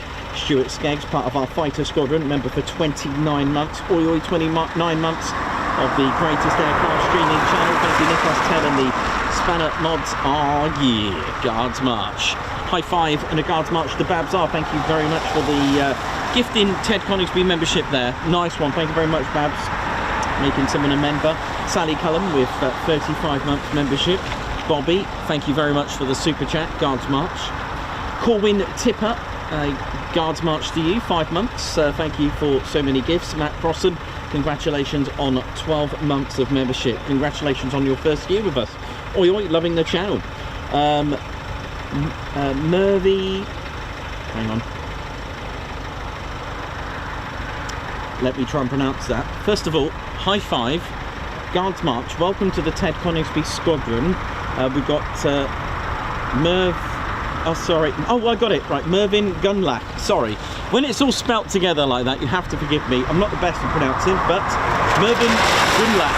Thank you very much for joining our squadron. Paul M. Hennings, thank you very much for your 32 months membership. Oii TCS family, Ted, Nikos, Claire Bear, and Spanner Flight mods. Enjoy Dragon 1. Fred Vernals with 39 months membership. This is why I love this show. Well done, Ted. Pat Galloway with 27 months membership. Absolutely love this channel. It's a great pleasure to be part of it. Well done, Nikos, and everyone involved. Argan, thank you very much. Who's also part of our Spanner Flight, member for 39 months. Tom and team, well done. Thanks for that landing. It was cool. SE Media, thank you very much for 23 months. Julianne, thank you for 14 months. Thanks, Ted and Nikos and all the team. Debbie Solkin, congratulations on your first year. Thank you for the wonderful streaming, and thank you to everyone on here. Wow, a year that went quick, but I have enjoyed every second. Thank you. Philip Thorley with 2 years milestone as well. What a way to spend my 45th birthday watching Tiffies. Guards March, nice one. Russell Moore with 19 months. Million, thank you for keeping us in the green. You're most welcome, Russell. Rob Kennard with 18 months of membership. Thank you, watching from Devon. First account was 16 months. This one is 18 months, so 34 months as a member. Loved every second of the past 3 years. Nice one, and good to see you on here. Good to see you. You're all good there, Rob Kennard. Right, I think we are going to bail while we can, Ted. There's a Typhoon getting towed to where it needs to go to get ready for a pilot to use it.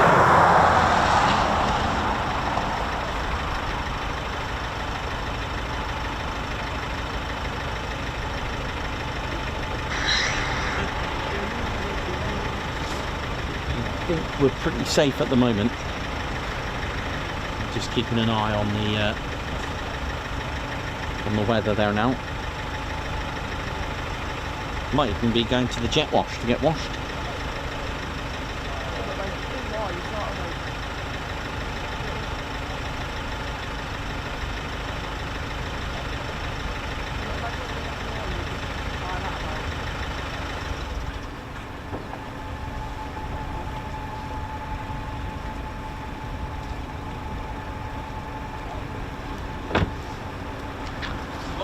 Yeah, I did, mate. Yeah, probably going to finish up before the next one.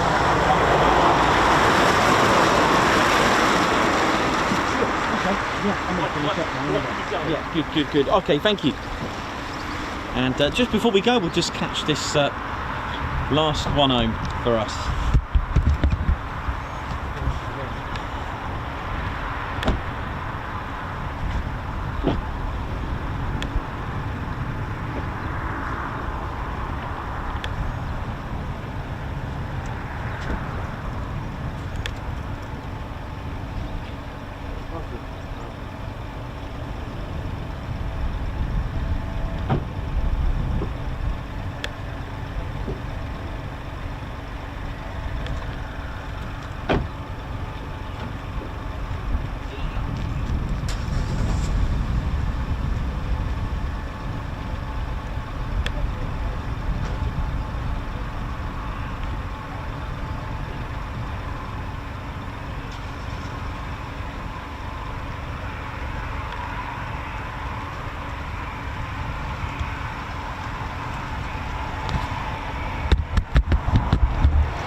Anything just coming in the next few mics.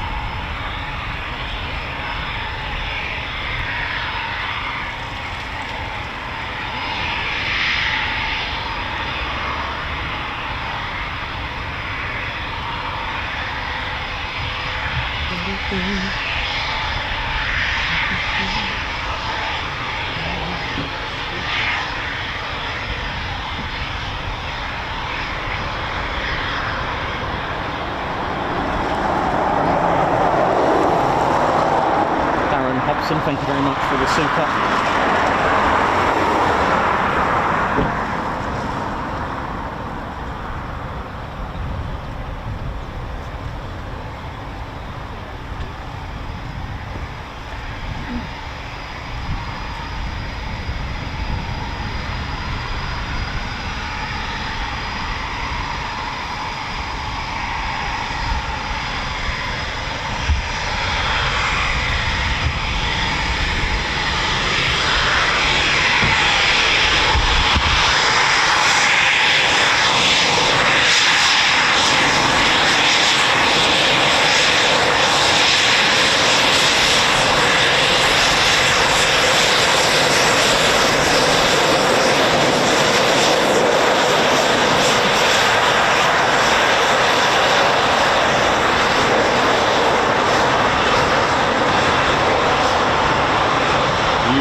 The triple flight. What do you reckon? It's a nice day for it.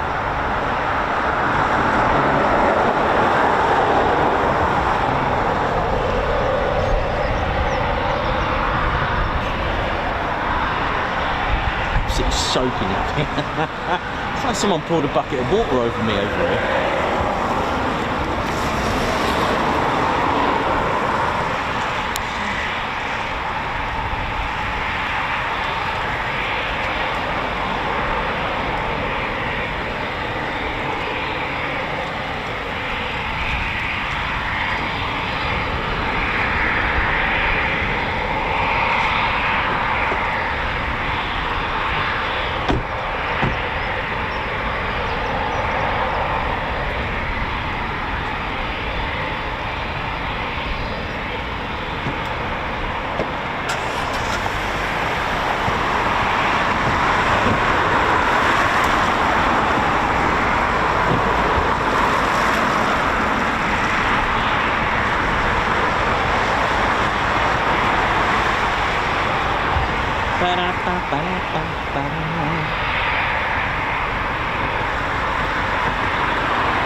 Can you see if I can flag it and hang on for triple X to get back. Well, welcome to the show. Hope we're all good. Dr. Soda, Vina, Angela Machadi, Elsie, Captain A, Margot, welcome. Colin, Elsie, Fritz, lovely. So one more show for the week, I think. I don't think I'm doing anything over the weekend just yet anyway. Watch this space, you never know.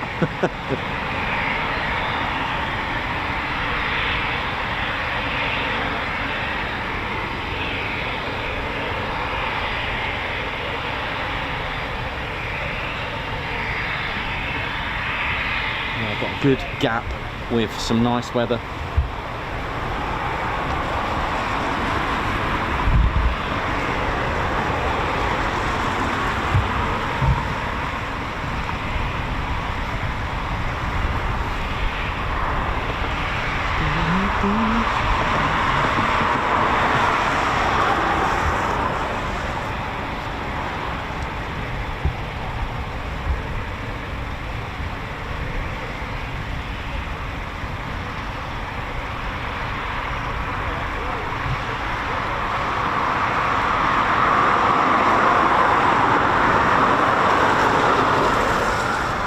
Yeah, I'll see if I can catch triple flight.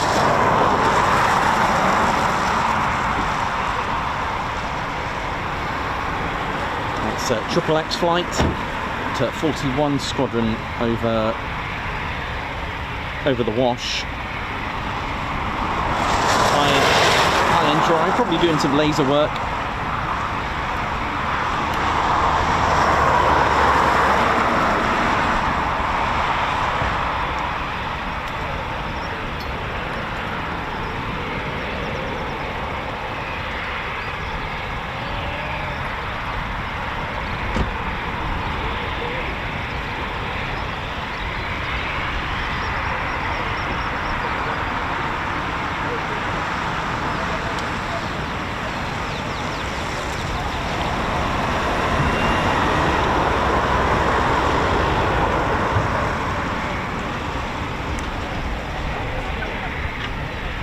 May get one more shower, I think. Hang on.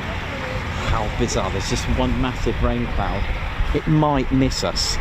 Might. We are talking about meters here, but it might just miss us. Hang on. Where are you going? Oh, this is going to be a close one.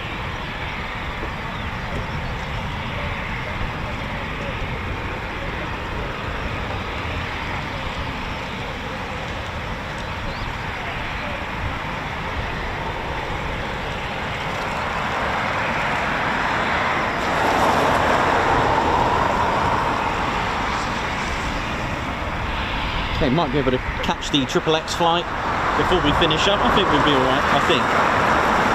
Let's see.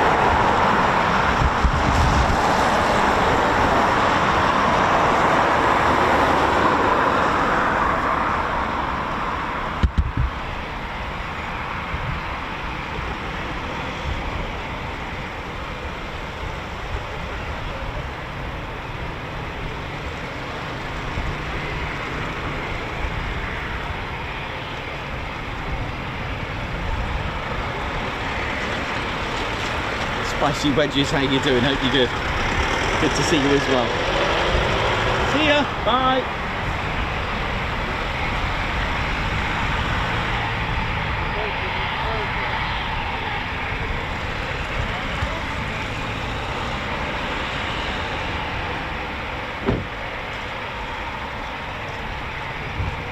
Here we go, Triple X.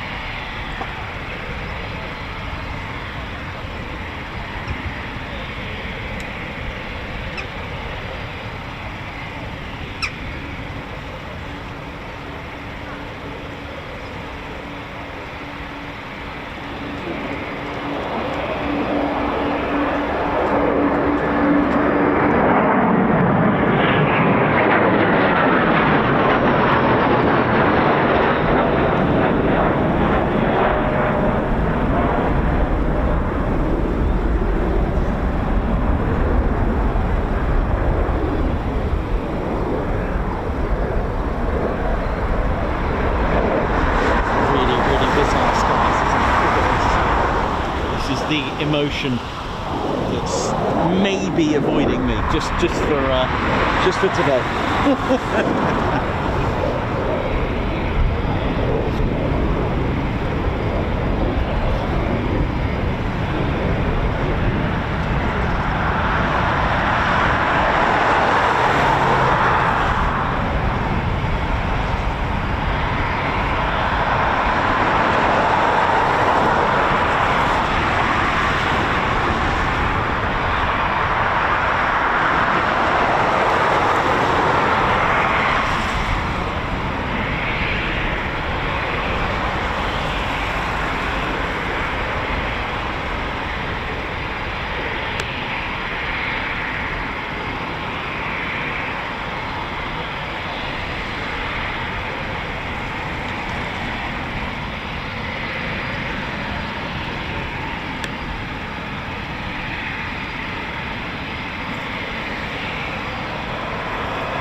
Our last one for the show.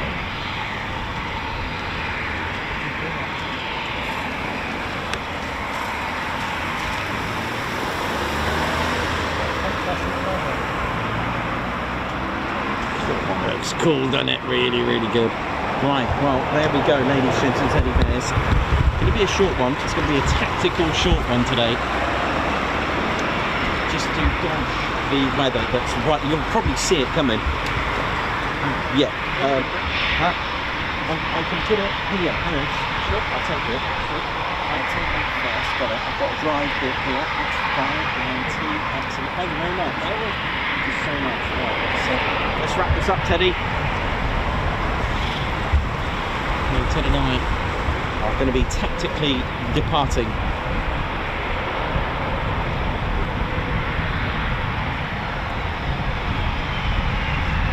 Darren Hobson, thank you very much for your super chat. Oh my gosh, Ted's actually soaking. Ted, I'm sorry, mate. Oi, lovely display by Dragon01. Darren Hobson, thank you very much.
Oh yeah, I've had to put this on. Check these out, man. Oh yes. Looking good, eh? Right. You can get hold of these on tedconingsby.co.uk, by the way. Don't forget to get your baseball hats ready for the summer. That's coming. Trust me, it is coming. Right, hope you all enjoyed that sweet and neat stream, because there is another wave of emotion coming. Hope you enjoyed it. Big shout out to the Typhoon display team for that wonderful display. Thank you very much, Flight Lieutenant Tom Nation. RAF Coningsby, thank you very much. And of course to our fans and members, thank you so much for tuning in today and supporting us like you do. Thank you so much. So, my name's Nicholas. I've been your cameraman, historian and commentator. This is Squadron Leader Ted Coningsby, and you've been watching the Ted Coningsby channel at a very, very interesting weather here. Oh my gosh, right. See you soon. Wish you well. I'll see you tomorrow. See ya. Right, hit the button, Ted, quick, before we get drowned.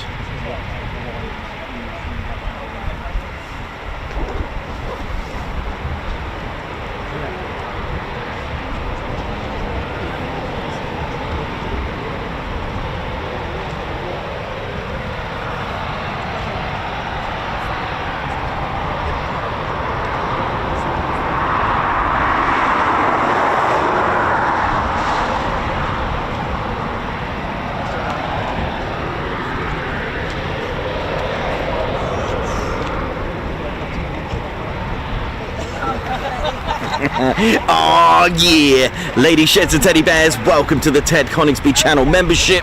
I'm Nikos, I'm your cameraman and commentator. This is our squadron leader, Ted Coningsby. Just want to say a massive thank you to all our members. Guns up, and oh yeah. Take it away, Ted. Ladies, sheds and teddy bears, we want to say a massive thank you to all of our subscribers for getting us to where we are today. We have gone all over the country, from as far as Lossiemouth to Bryce Norton, and military areas such as air weapons ranges, low flying areas, heritage centres and special flights for TED 2. We cannot do this without your support, and your support will be rewarded. You can now join the Ted Coningsby Squadron and help fund the channel to get us around the country and provide us with the funds for equipment to bring you better content too. We have 3 levels of membership to suit everyone. With your membership, you'll get access to members only videos, photos, posts, unlock special Ted Coningsby YouTube emojis and loyalty badges, as well as being able to access our exclusive members only Discord server. All membership levels reward you with discounts to our online store. Our top level fighter squadron was inspired by many of our fans who supported the channel massively. This is more of a personal experience with me and Ted, giving you exclusive live streams and content from behind the scenes photos, special info and updates, as well as a free Ted Coningsby Fighter Squadron patch for joining. Whichever membership level suits you, we want to say a massive thank you for choosing to join the Ted Coningsby Squadron. Ah, yeah.